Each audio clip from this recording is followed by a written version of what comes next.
Magnets are a great way to add options to your models. For example, I can swap out this warsuit and keep the same gun.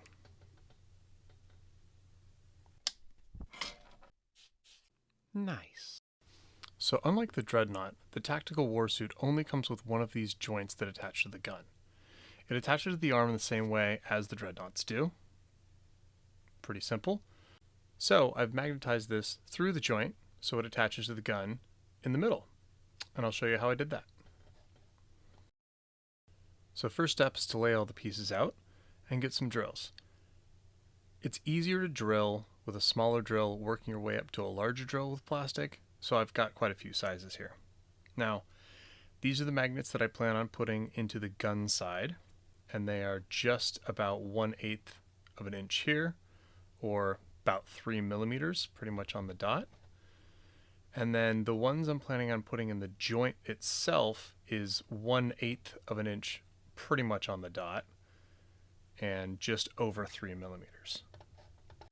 So now we have to make sure that these are actually going to fit depth-wise. So I'm going to measure how deep these each are. This is about 1/8. These should be 1/8 by 1/8 inch magnets. So the pin here that is supposed to go into the gun is going to get completely removed, and you can see it's just over 1/8 of an inch. So that's going to work out just fine. Next step, I came in to try to get a depth reading on these holes to see if I could fit 3 or 4 or 2 magnets in there, and I couldn't really fit it in. So I just want to confirm the size of the drill before I start drilling a hole way too big. And I just came in by hand and kind of widened these out. These are almost the right size already for these magnets. They just need a little bit of love to massage the size, as it were, to get these magnets in here. And being 3 millimeter magnets, this is 3.1 millimeters, so that gives me a little bit of an oversized hole, which would mean the magnets will fit in there just a little bit better. And these holes are getting close to where I want them, so it's time to start doing some test fitting. So I'm going to grab my X-Acto knife and realize that magnets are attracted to metal, and grab a toothpick. This is going to be much easier to work with because the magnet's not going to snap up into it. And what's real important here is making sure this is flush. I don't want it to catch when the joint goes into the middle. Considering my entire reason for doing this is to be able to switch out weapons, I don't want to put one on and have it on there forever. And now I'm pretty satisfied with all the depths of all these holes, but the drill leaves kind of a pointed end. So this is just a Dremel kind of burr bit here. So I'm going to ream these holes out here and try to get a flatter bottom so the magnets actually will sit flat and have a better glue joint at the bottom there. And this bit's pretty sharp here, so I'm actually just going to do this by hand. I could totally put it in a Dremel, but I'm worried about blowing through the other side of these.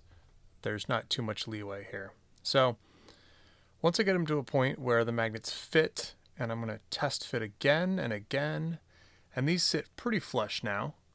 So, and this is with 2 magnets. These magnets are 3 millimeter by 1 millimeter. So I'm stacking 2 of them, so it's 3 millimeter by 2 millimeter. And I'm doing that on both sides. So they all seem to fit pretty well. So now we are on to getting the center joint drilled out. So I started the center hole by hand so that I can move to an actual power drill going really slow. If you go too fast, plastic will melt, and you don't want to blow into your hand or anything. You got to be really careful when you're drilling towards your hand like this. And the real key is just go slow. Slow speed on the drill, very low pressure. And I'm also using a small drill that's not going to take much out. That way I can move up in sizes of drills to get where I want, so I'm not putting too much stress on the plastic. And after I've worked through quite a few sizes of drill, I'm doing the final pass here just by hand with the largest drill here. This is not much bigger than the last drill that I put through with the actual drill, so I'm not removing very much material at all. But this way I have full control and I can make sure this hole is centered where I want it and completely burr free. So we do a bit of a test fit here, make sure the magnets seem to go in. I do want this to be a pretty decent pressure fit here.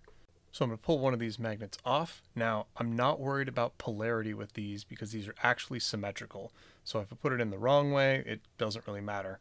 I will sort which way it goes a little bit later. But first, we are going to sand this down a little bit on both sides. We want to make sure that it slips in and out of the gun easily, and these are kind of meant to be almost pressure fit. So I'm just going to take a little bit of material off both sides of the joint, and that'll make sure it fits a little bit smoother. And once we have this the right thickness, we're going to check it. Remember, the magnet is 3 millimeters, so that's right about where we want to be, or 1/8 of an inch.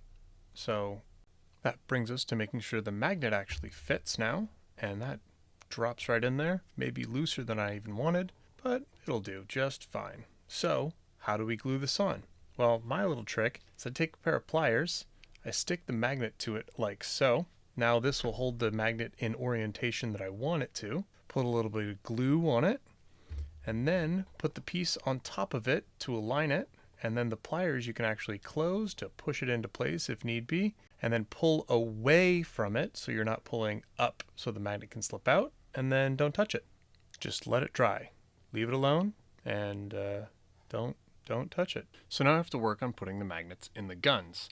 So I want these magnets to go in a line right across with the magnetism. So basically the magnets are going to sit like this, but this piece is going to replace that center magnet there, and the magnetism is going to run in a line. That means when in place, these magnets are actually going to be pulling towards each other once the guns are glued together. So we have to glue all these magnets while they're separate and make sure that all the polarities are correct before we glue anything in place. I've magnetized my dreadnoughts in the exact same way, so I'm actually going to use this dreadnought as a reference point to get all the magnetism going the correct direction. So I have a stack, and I'm just going to put the gun in place so it's going the correct direction, and then peel 2 off, and then move around to the other side, and swap magnets to the inside so I can continue to have the correct polarity on these. And once those are all set aside with the magnets in them, I stage the 2 magnets on the joint so I make sure I have the correct magnetism, and I put some super glue on a toothpick to get it nice and accurate just in the hole. This will help prevent getting any excess glue on the outside or on this joint that I'm using to stage the magnets on. So I'm going to push it in and pull away, and then come back with a toothpick to just make sure that that's set where I want. And once the magnets are all set in place and completely dry, we're going to go ahead and do a little test fit here. Make sure they fit the way that they need to and that there's no snags when I pull them on and off the magnet. Now is the time to do any finishing polishing or sanding that you might need to do to make sure that there's no snags when you're putting these guns on. And once I'm satisfied, go ahead and glue these all together and I'll have a magnetized Invictor Warsuit. And here we go, a fully magnetized Invictor Warsuit, well, at least the main gun. And this is the exact same technique that I used on my Dreadnought, which looks much better now that it's fully painted. I just need to go put some paint on that Invictor Warsuit. So if you have any questions, leave them in the comments, and thanks for watching.